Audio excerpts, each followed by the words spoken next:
Quero convidar você, neste momento, a se colocar de pé, em reverência à Bíblia Sagrada, e abrir a sua Bíblia comigo no Evangelho de Lucas, capítulo 9. Lucas, capítulo 9. Glória a Deus. Evangelho de Lucas, capítulo de número 9.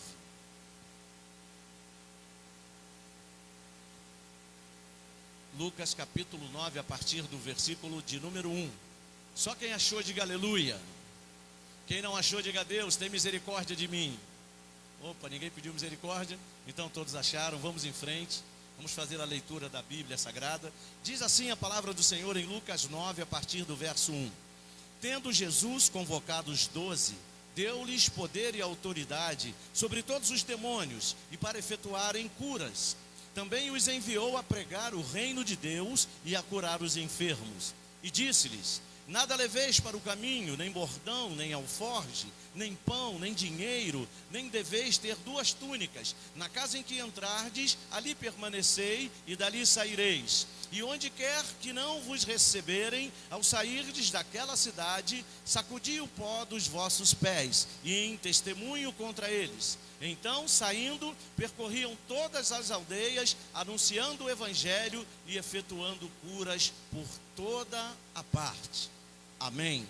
Vamos orar. Senhor meu Deus e meu Pai, em o nome de Jesus, nós queremos te agradecer por tudo que já fizemos neste lugar, por tudo que já aconteceu aqui, mas meu Deus, agora em especial, te agradecemos por este momento em que juntos iremos meditar na tua palavra. Meu Deus, tira os nossos pecados, perdoa-nos mais uma vez e tem misericórdia de nossas vidas, porque nós precisamos ouvir a tua voz, a tua direção para as nossas vidas. Humildemente te pedimos, fala, porque nós, os teus servos, desejamos te ouvir. Assim nós te pedimos e já te agradecemos, porque cremos que assim há de ser, porque fazemos isso em nome e por amor de Jesus Cristo, e que todos digam amém. Glória a Deus. Pode tomar o seu assento em nome de Jesus. Meus queridos irmãos, Jesus Cristo começou uma grande obra no seu ministério, uma grande obra que foi a obra de salvação da humanidade. Que seria de nós se Deus não tivesse tido por nós um amor tão grande, um amor incondicional, um amor que não esperou que nós melhorássemos, um amor que não esperou que nós nos posicionássemos, mas que simplesmente nos amou, simplesmente nos alcançou, e cumpriu-se a palavra do Senhor, que disse que Deus nos amou, ou seja, amou a humanidade, amou o homem, de tal maneira que deu o seu Filho unigênito, para que todo aquele que nele crer não pereça, mas tenha vida eterna. Então, percebam a dimensão do amor de Deus por nós, pela humanidade, pelo homem perdido, a ponto dele abrir mão do seu próprio Filho. Então ele envia Jesus para cumprir uma missão, a missão de nos reconciliar com ele, a missão de nos resgatar do pecado, a missão de nos salvar. E Jesus Cristo vem, e então num dado momento de sua vida, ele começa essa missão, ele começa este trabalho. Não havia, em hipótese alguma, para o homem outra possibilidade de salvação. A Bíblia diz que em nenhum outro nome há salvação, a não ser em o nome de Jesus. Então a única possibilidade de salvação para nós estava agora entre nós, e começando a sua obra salvífica, a sua obra de resgate, a sua obra de salvação do homem perdido. E quem conhece um pouquinho a história de Jesus vai perceber que Jesus fez isso de uma forma magistral.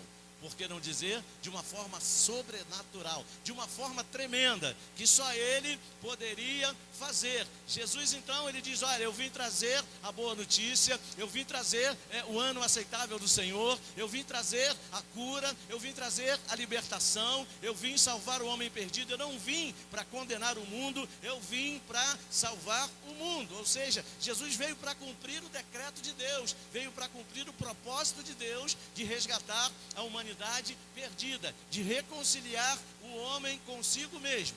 E Jesus então, meus irmãos, ele começa a empreender essa missão aos 30 anos de idade. Ele começa efetivamente este trabalho na íntegra. E o que Jesus faz? Jesus, ele sempre foi como homem, não é? Jesus era, apesar de ser 100% Deus, no seu ministério terreno ele também era 100% homem, e Jesus era um visionário. Que coisa interessante. Jesus conseguia enxergar além do tempo. A visão de Jesus transcendia a sua própria época, o seu próprio tempo. E Jesus viu que lá na frente ia chegar um tempo, ia chegar o dia em que ele não estaria mais entre nós de carne e osso. Ou seja, ele não estaria entre nós mais na condição humana. Ele iria recuperar a sua deidade, tomar posse novamente de toda a sua deidade e iria ser assunto aos céus num dado momento da história. E isso realmente aconteceu. Jesus morreu por nós, mas ao terceiro dia ressuscitou, andou entre nós por 40 dias e 40 noites e depois foi assunto aos céus. Então veja que coisa interessante. Jesus então já pensando nisso, no que seria ou em como seria após essa assunção, ou seja, após a sua partida para o céu, após a sua partida para junto do Pai, como seria? A obra iria parar? Não, de forma alguma. A obra não poderia parar. Fala para essa pessoa que está do seu lado, a obra de Deus jamais poderá parar, jamais poderá ser interrompida. Então o que Jesus faz, meus queridos irmãos? Como esta obra se tratava da salvação de homens, ou seja, de seres humanos, precisaria ser feita por seres humanos. Por isso o verbo se fez carne. Não seria justo Jesus, como Deus, salvar o homem, não é verdade? Porque quem entregou o domínio para Satanás não foi Deus, foi o homem. Então Jesus teria que vir como homem para resgatar novamente esse poder, esse domínio das mãos de Satanás. E a continuidade dessa obra, olha como Deus é inteligente, teria que ser continuada por homens, por pessoas. Anjos não poderiam. Jesus, como Deus, não poderia. Então agora essa obra tinha que ser continuada por homens. Então o que Jesus faz? Jesus começa a preparar o seu exército. Diga glória a Deus. Diga para o teu irmão, meu irmão, eu quero te dar uma notícia legal, uma notícia muito bacana. Diga para ele, você faz parte do exército de Jesus. Você faz parte do exército mais poderoso do universo. Então veja bem, o que Jesus faz? Ele começa a preparar os seus discípulos. Para quê? Para que eles o ajudassem, para que eles fossem treinados por ele, um treinamento em tempo integral.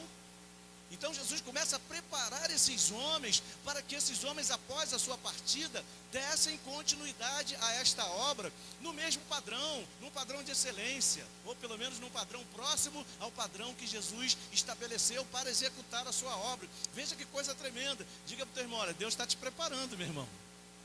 Deus está te preparando, abre o teu coração e deixa Deus te preparar. E Jesus então começa a preparar aquele homem e coloca sobre eles uma responsabilidade.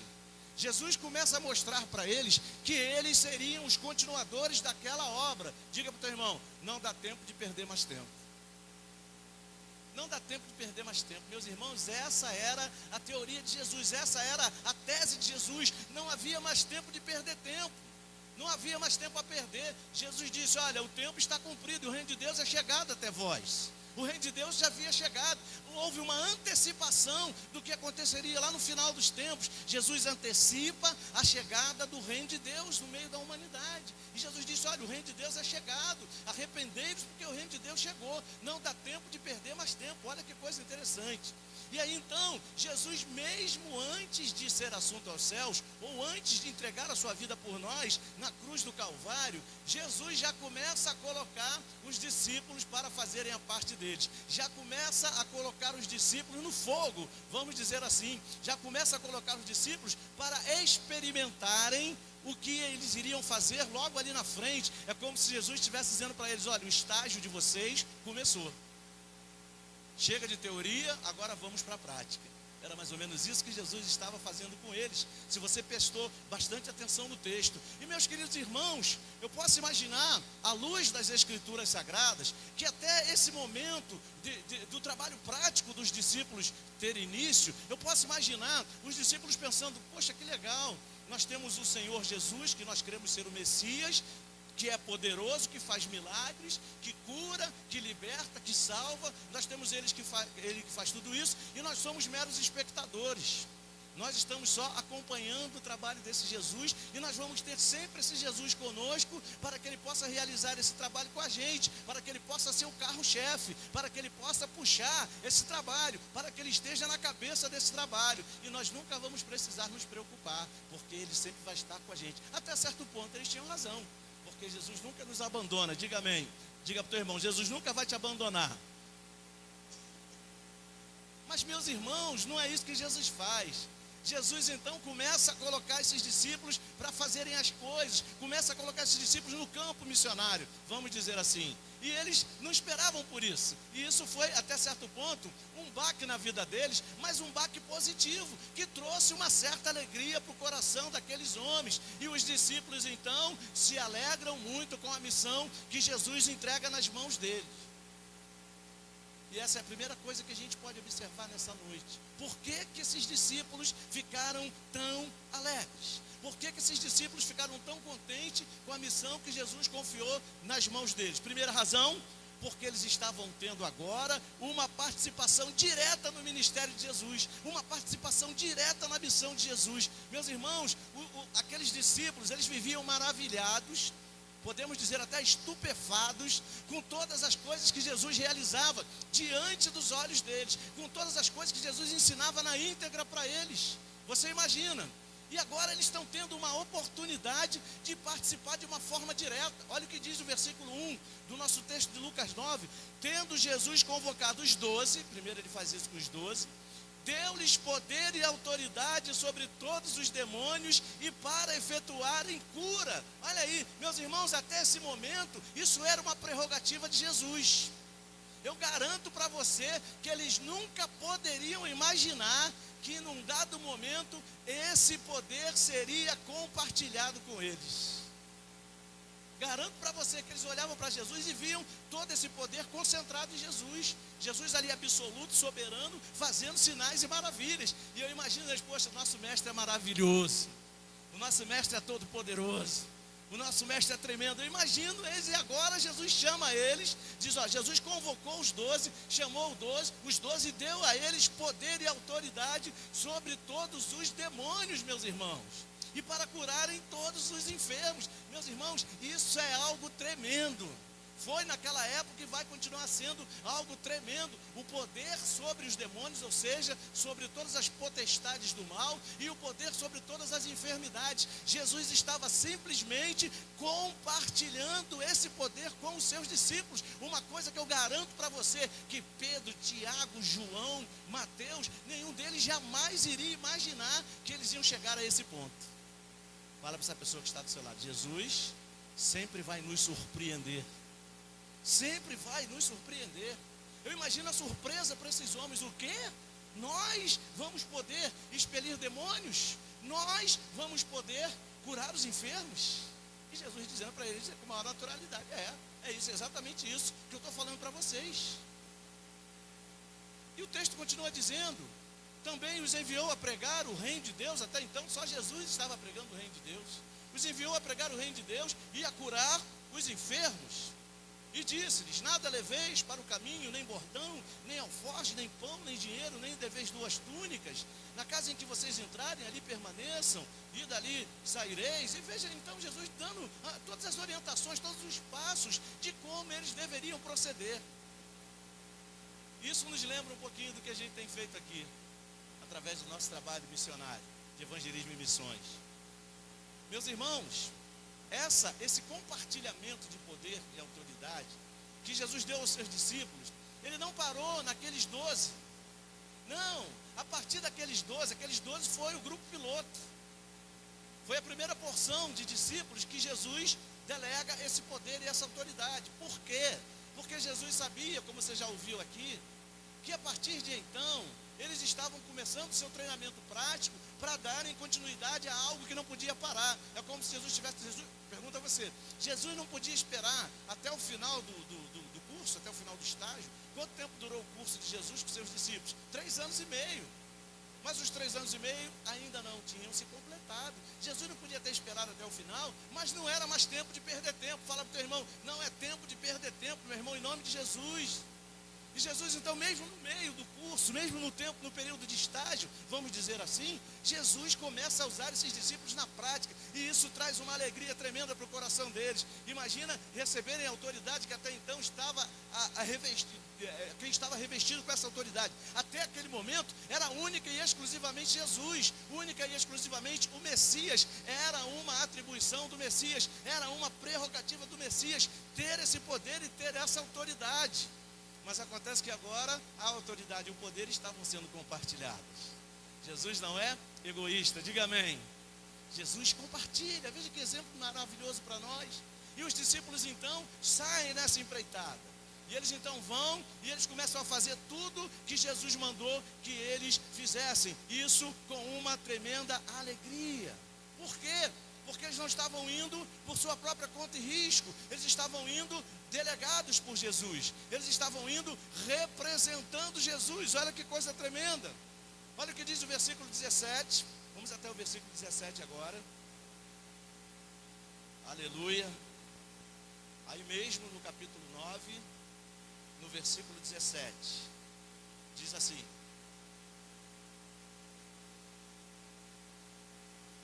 aliás, não é o 9, é o 10. Vamos até o 10. No versículo 17, diz assim: então regressaram os 70. Aliás, capítulo 10, versículo 1. Depois disso, o Senhor designou outros 70 e os enviou de 2 em 2 para que o precedessem em cada cidade e lugar aonde ele estaria para ir, aonde ele estava para ir. Olha que coisa tremenda. Jesus manda os 12. Lembra que nós falamos que o primeiro grupo que Jesus envia, e Jesus podia ter parado por ali, mas eu pergunto para você, será que os 12 sozinhos dariam conta do serviço? Dariam conta do trabalho? A resposta é não. Porque o evangelho precisava ser pregado em Jerusalém, em Samaria, na Galiléia, na Judéia e até os confins da terra. Meus irmãos, era muita raça de lugar para aqueles homens levarem a boa notícia. Então o que Jesus faz agora? Pega um grupo maior. Agora Jesus pega mais 70 e envia esses 70 com a mesma missão. Olha que coisa tremenda, meus irmãos. Agora vão mais 70 homens com a mesma missão. Isso te lembra o que, gente? Todo o movimento que tem acontecido aqui. Não é verdade?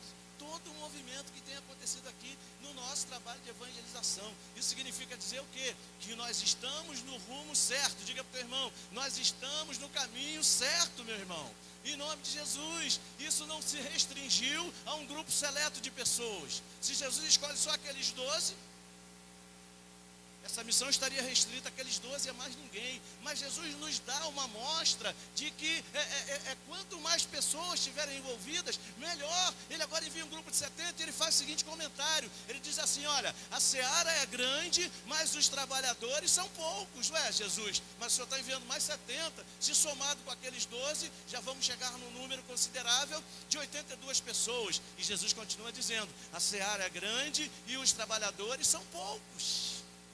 Meus irmãos, se nós formos fazer uma comparação do número de habitantes que existe no nosso planeta, que já está passando aí de 7 bilhões de habitantes, e se nós fôssemos ver o número de cristãos que existe, é um número bem pequeno, se você for comparar com a população mundial. Então, Jesus continua tendo razão na sua observação. A seara é grande, a seara é o mundo, mas os trabalhadores são poucos. Quem são os trabalhadores? Os crentes. Então isso sugere o que para nós? Que quanto mais pessoas no nosso meio estiverem engajadas no trabalho de evangelização, na continuidade da missão que Jesus começou, quanto mais pessoas nós tivermos nesse trabalho, ainda assim seremos poucos. Interessante a visão de Jesus. Ainda assim seremos poucos. Isso significa dizer que nós temos que fazer a nossa parte. Não podemos ficar passivos, não podemos ficar aquém desse trabalho tão importante. Nós temos aí o nosso desafio de ganhar uma alma para Jesus no ano 2018. É um desafio até certo ponto. Se nós formos colocar aí em relação ao número de pessoas que a gente conhece, ganhar uma alma para Jesus seria um desafio quase que insignificante, não é verdade? Mas é um grande desafio. Você não imagina essa alma que você ganhar para Jesus, o estrago que ela pode fazer no inferno. Você já vai estar fazendo um estrago no inferno ganhando uma alma para Jesus. E você não pode imaginar o estrago que essa pessoa pode fazer no inferno com as almas que ela também pode ganhar. Nós somos multiplicadores de almas. Diga para o teu irmão, nós somos multiplicadores de almas, meus irmãos. Quem ganha alma para Jesus não é o ímpio, quem ganha alma para Jesus é o crente. Então a gente precisa assumir o nosso papel. Afinal de contas, nós somos os representantes de Jesus nos dias atuais. Diga para o teu irmão, você é representante de Jesus nos dias de hoje. A gente não pode correr disso. Você não imagina como os anjos gostariam de fazer o nosso trabalho. Precisamos ser contagiados pela alegria dos discípulos. que foram enviados por Jesus. Eles fizeram esse trabalho com entusiasmo magistral, meus irmãos.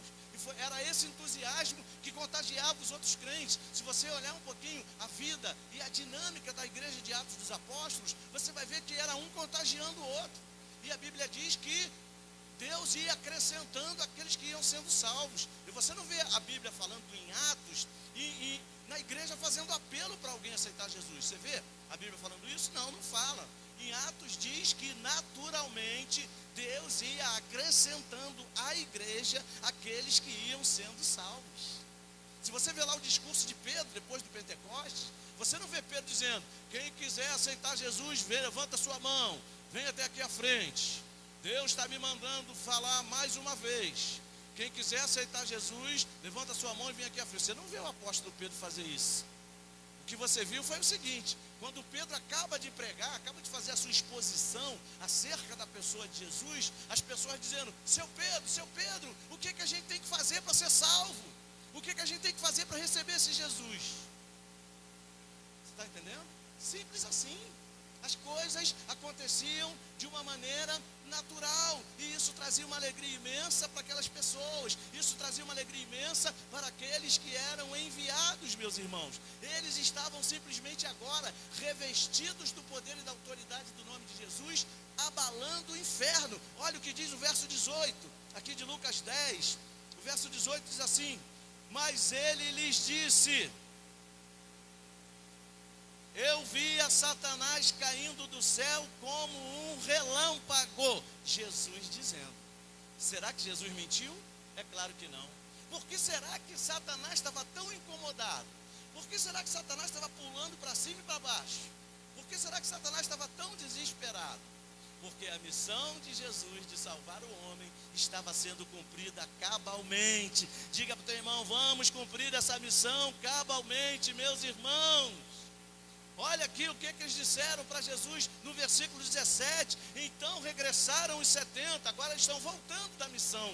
Então regressaram os 70, possuídos de alegria, dizendo: Senhor, os próprios demônios se nos submetem pelo teu nome. Olha que coisa maravilhosa. Em outras palavras, estavam dizendo: Senhor, eu imagino o inferno como é que está abalado, eu imagino Satanás como é que está desesperado. Jesus diz: pois é, eu estava vendo ele subindo e descendo igual um relâmpago, em desespero, em pânico, por causa da alegria que estava no coração daqueles homens, por estarem dando continuidade à obra de Jesus e por verem o resultado prático do poder e da autoridade que há no nome de Jesus. Meus irmãos, minhas irmãs, eu não sei se vocês podem imaginar o estrago que vocês têm causado no inferno. Eu não sei se vocês podem imaginar. Eu não sei se vocês podem imaginar a contrapartida desse estrago que vocês têm causado no inferno.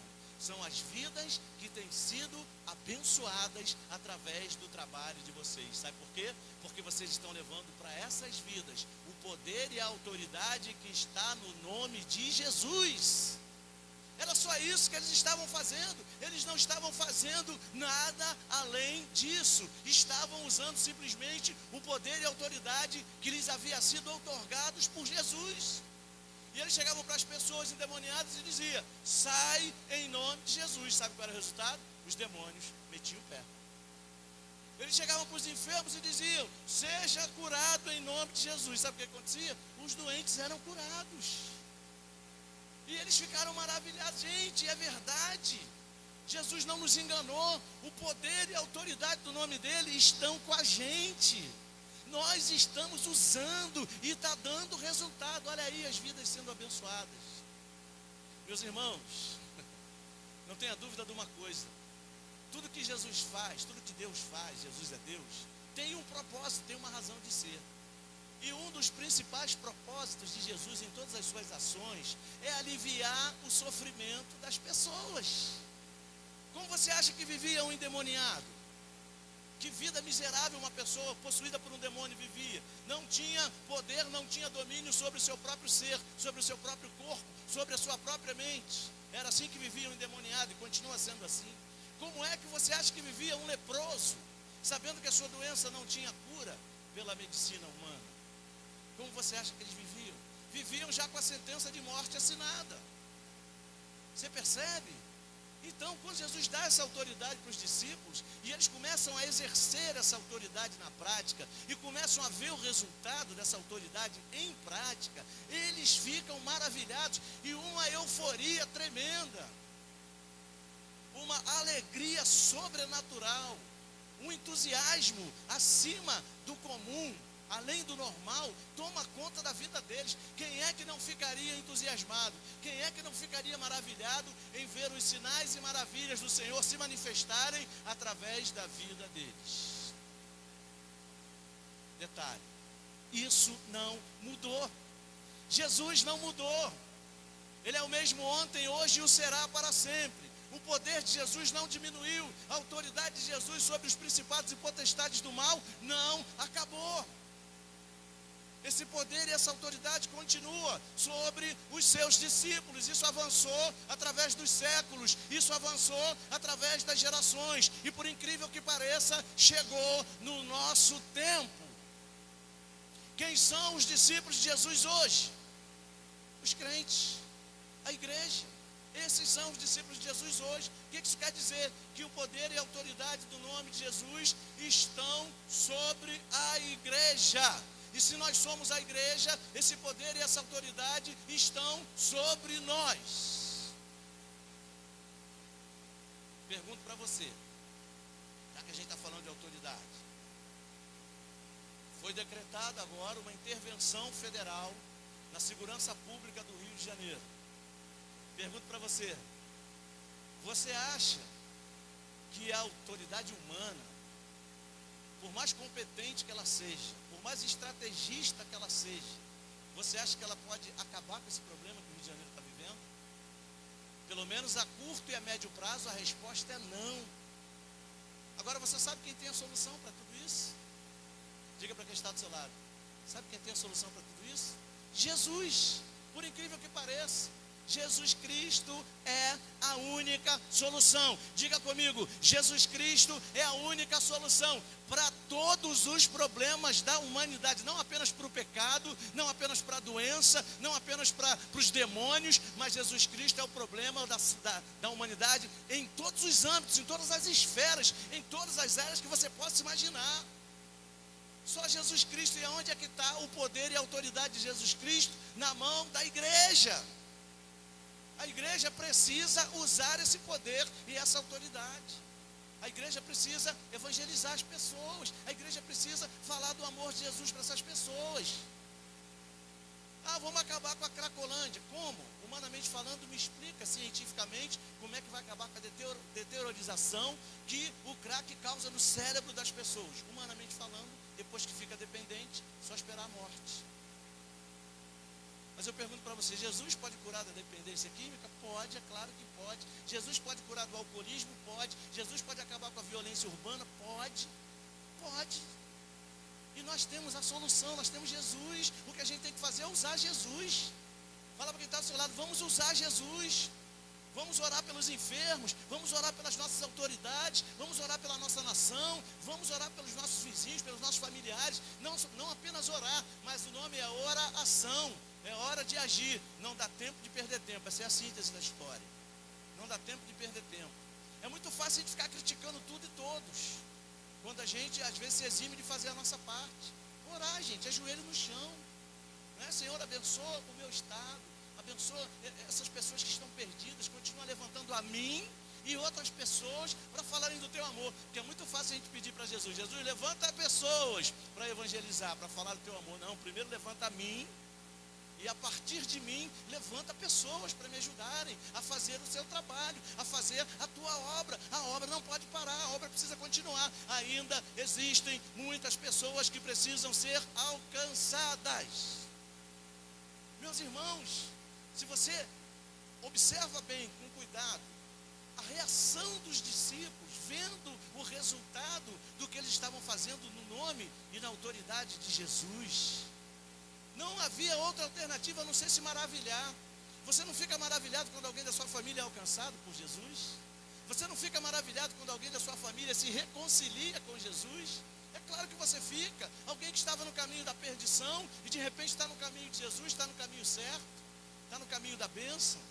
Olha aí, isso é maravilhoso para qualquer um. Qual é a esposa que não quer ver o seu marido alcançado? Qual é o marido que não quer ver a sua esposa alcançada?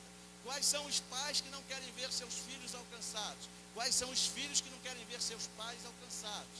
É uma alegria fora do comum, uma alegria sobrenatural, quando a gente sente, quando a gente observa que alguém foi alcançado para Jesus, teve a sua vida transformada, foi resgatado da perdição, principalmente da perdição eterna, meus irmãos. E quando nós somos os instrumentos deste resgate, isso é uma satisfação que não tem preço. Cada uma dessas vidas, meus irmãos, por pior que seja, aos nossos olhos, custou cada gota do sangue precioso de Jesus, que foi derramado na cruz do Calvário. O mais vil pecador, se abrir o coração, se arrepender dos seus pecados e receber a Jesus, tem direito a receber essa maravilhosa salvação. E vai estar na mesma condição de qualquer um de nós, a partir do momento que ele abre o coração e recebe a Jesus como seu Salvador. Eu pergunto a você, vale a pena ou não vale falar de Jesus para essas pessoas? Jesus não veio apenas para A ou B. Jesus não veio apenas para uma pessoa que tem poderes, que tem dinheiro, que tem cultura, que tem isso e aquilo. Não, Jesus veio para todos. O texto diz, Deus amou o mundo de tal maneira que enviou o seu Filho para todo aquele que nele crê. Esse todo, o próprio termo já sugere, abrange todos os seres criados por Deus, todos os seres humanos que Deus criou, é para todos, não apenas para mim. Aquele que está lá encarcerado, que matou 50 pessoas, se ele se arrepender sinceramente, abrir o coração, receber a Jesus, ele vai estar junto com a gente no céu, se a gente chegar lá. Você pode dizer amém? Você está entendendo? Você lembra do ladrão da cruz? O que Jesus falou para ele? Ainda hoje você vai estar comigo. Aonde? No inferno? Não, no paraíso. Você está entendendo?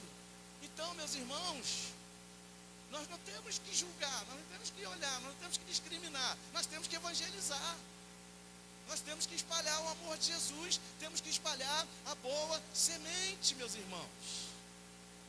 Porque é isso que vai contar lá no final. O que vai contar lá no final não é a minha aparência, o que vai contar lá no final não é o meu paletó, o que vai contar lá no final não é o meu dinheiro, não é a minha casa, é o meu coração. Você conhece a parábola do rico e do Lázaro? Então o que a gente precisa fazer é abrir o coração para Jesus, garantir o nosso acesso ao céu e compartilhar, meus irmãos. Quanto mais pessoas forem alcançadas até a volta de Jesus, melhor. Essa é a missão.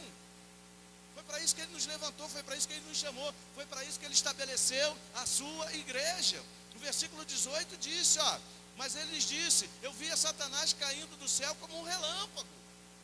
Olha aí, o bicho desesperado, meus irmãos, reclamando alguma coisa. Olha aí, eles estão evangelizando lá. Oh Deus, o Senhor não está vendo não? Eles estão ganhando alma para o Senhor. E Deus dizendo amém.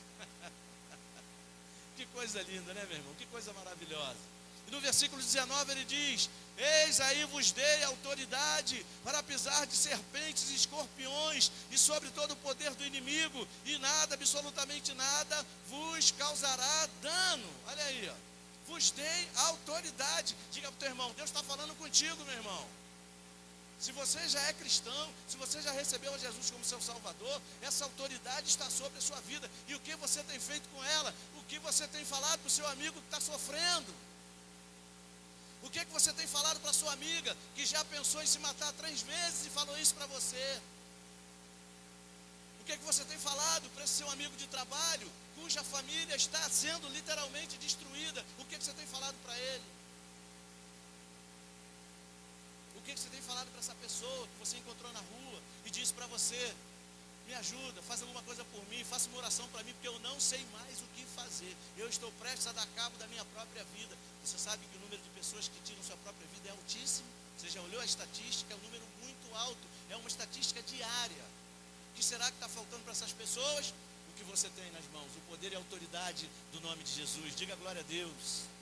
Então, meus irmãos, a igreja não pode parar, não é tempo de perder mais tempo. A gente já perdeu tempo demais. A volta de Jesus é iminente e vai acontecer numa hora em que ninguém sabe, segundo a própria Bíblia diz, no momento em que ninguém espera. A Bíblia diz que ele virá como um ladrão. Ninguém sabe a hora que o ladrão vai entrar numa casa, ninguém sabe a hora que o ladrão vai roubar.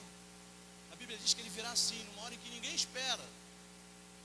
E depois que esse momento chegar, não adianta fazer mais nada. A igreja já vai estar sendo arrebatada e não haverá mais o que fazer. Nossa missão termina ali. E se a gente não fizer essa missão, se a gente não cumprir essa missão, nós vamos estar fora do propósito de Deus para nossas vidas. Veja o que diz o versículo 20. Diz assim: não obstante, alegrai-vos, não porque os espíritos se vos submetem, e sim porque o vosso nome está arrolado nos céus. Olha aí, Jesus dizendo para eles: poxa, que legal, o que vocês estão fazendo está dando um resultado tremendo, mas não se esqueça de uma coisa, a sua vida também é importante. Você só está fazendo isso porque o seu nome está arrolado no céu. Olha que coisa tremenda. Meus irmãos, existe um princípio universal que diz que uma pessoa só pode dar aquilo que ela tem. O que você não tem, você não pode dar. Você só pode dar o que você possui. Então, se você possui o seu nome arrolado no céu, se o teu nome está escrito no livro da vida, você vai poder compartilhar essa vida com todas as pessoas. E sabe o que Jesus disse? Eu sou o caminho e a verdade e a vida. Ninguém vem ao Pai a não ser por mim. Olha o poder que está na sua mão. Você está com o nome arrolado no céu, olha aí. Você detém o poder e a autoridade do nome de Jesus que estão sobre a sua vida. O próprio Jesus, na pessoa do Espírito Santo, habita em você para te capacitar a fazer essa obra. E o que você tem feito com tudo isso? Vamos fazer esta obra, diga amém. Vamos fazer essa obra. Eles agora, Jesus estava dizendo para eles, ó, vocês têm que se alegrar sim por tudo que está acontecendo, mas principalmente pela condição que vocês estão. Vocês agora são cidadãos do reino dos céus. Vocês agora têm uma pátria. Vocês agora estão a serviço da vossa pátria. Vocês agora são embaixadores do reino de Deus na terra. E sabe qual é a embaixada do céu aqui nessa terra? A igreja. Aleluia. E se nós somos a igreja, nós somos os embaixadores do reino de Deus aqui na terra. Precisamos espalhar a boa nova. Precisamos dar continuidade ao trabalho de Jesus. Estamos no nosso tempo, estamos no tempo da nossa geração, que não passe de nós esse privilégio de sermos responsáveis pela salvação da humanidade. Olha que coisa honrosa para nós. Olha como Deus nos tem em alta conta, responsáveis pela salvação da humanidade do nosso tempo. Todos os contemporâneos nossos, todos os que vivem na mesma época que nós vivemos, precisam ouvir de tão maravilhosa salvação. Precisam ouvir falar que Jesus cura, salva e liberta o homem perdido. E essa autoridade e esse poder, Ele o deu à igreja. Pela sua multiforme sabedoria, Ele sabia que a igreja, como representante do céu aqui na terra, estaria incumbida da propagação do Evangelho. Amém, meus irmãos? Então, que a gente possa assumir a nossa pasta no ministério celestial, que a gente possa assumir a nossa condição de filhos de Deus, de portadores do poder e da autoridade do nome de Jesus, poder para expelir demônios. O que isso quer dizer? Poder para vencer todo o mal. O mal, o diabo, com todo o seu exército de demônios, não tem domínio sobre a igreja, não tem domínio sobre nós. Satanás e todos os seus demônios estão debaixo dos nossos pés. Amém? Por causa do nome de Jesus que está com a gente, que está do nosso lado. As enfermidades não podem vencer. Um dia a gente vai ter que morrer, amém. Um dia as pessoas vão ter que morrer, amém. Mas ninguém morre antes da hora, não é? Então, enquanto não chega o dia das pessoas morrerem, nem o nosso dia, seja curado em nome de Jesus, amém? Essa autoridade está com a igreja, está do nosso lado. Então, meus queridos irmãos, que nesta noite você possa estar sendo desafiado por Jesus a fazer a sua parte, a assumir a sua parte nesse contexto e a se imbuir, a se conscientizar que não é tempo de perder mais tempo. Vamos fazer a obra de Deus, vamos ganhar almas para o reino de Deus. A obra de Deus, ela não pode se restringir às quatro paredes do templo. A obra de Deus, ela precisa ser feita no campo, na seara. E Jesus disse, a seara é grande e os trabalhadores são poucos. Que Jesus possa contar com a gente, que a voz do profeta Isaías, quando foi chamado por Deus, possa continuar a ecoar no nosso tempo. Quando o Senhor perguntou a ele, e agora, a quem enviarei e quem há de ir por nós? E ele respondeu, Senhor, eis-me aqui, envia-me a mim. Amém? Que nós sejamos esses, aqueles que não querem mais perder tempo, aqueles que querem expandir o reino de Deus, para abreviarmos assim a volta de nosso Senhor e Salvador Jesus Cristo. Amém? Então que você nessa noite possa se sentir desafiado a fazer a sua parte. Fala para o seu amigo, fala para o seu parente, fala para o seu vizinho, fala para o seu irmão, fala para aquele que trabalha com você. Olha, Jesus te ama e Ele tem um plano melhor para a sua vida. Ele quer te salvar. Amém? Aplauda o nome de Jesus e fique de pé. Glória a Deus. Aleluia. Olá, você que está nos assistindo nesse momento. Chegamos aqui ao final de mais um culto de louvor e adoração a Deus, mais um culto domingo à noite, mais um culto abençoado, onde nós tivemos o privilégio de adorar ao nosso Deus, participar da mesa, participar da ceia do Senhor e ouvir a mensagem da palavra do nosso Deus, que certamente abençoa as nossas vidas. E eu estou muito feliz porque nós estamos aí a todo vapor no mês da evangelização e nós temos ouvido falar exaustivamente durante esse mês sobre esse tema tão importante que é o tema da evangelização. E nós estamos aí com o nosso departamento de evangelismo e missões trabalhando firmemente para que a gente possa alcançar toda a nossa comunidade, todo o entorno da nossa igreja, todos os bairros vizinhos, para que o nome de Deus seja glorificado e muitas vidas sejam alcançadas neste lugar. Então foi uma noite intensa, foi uma noite maravilhosa e eu creio que todos nós, não apenas eu, mas todos nós, toda a igreja, estamos saindo daqui abençoados. Eu estou aqui com a nossa irmã Eliadma e eu queria perguntar para ela nesse momento, né, como é que ela está se sentindo, o que ela tem achado de toda essa movimentação evangelística, desse culto dessa noite, o que ela está levando de especial daqui essa noite. Esse culto de agora à noite foi só mais uma confirmação, uma reiteração de tudo aquilo que a gente tem vivido ao longo desse ano e principalmente o trabalho diferenciado que a gente fez agora domingo de manhã, né? Então a gente saiu para evangelizar, a gente tomou posse desse poder de Deus para que a gente anuncie a palavra da verdade, que é cura, que é salvação, que é libertação para aquele que está perdido, para aquele que está morto. Então agora à noite a gente teve uma palavra que só reiterou tudo aquilo que já estava no nosso coração. Então foi uma bênção, a gente está saindo daqui transformado e animados. Eu queria aproveitar também esse ensejo, esse momento, e já convidar você que está nos assistindo para que você possa participar com a gente no sábado que vem, dia 24, do grande culto evangelístico que vai estar acontecendo aqui na nossa igreja. Então você é nosso convidado especial, traga o seu amigo, traga o seu parente, traga essa pessoa que você está evangelizando.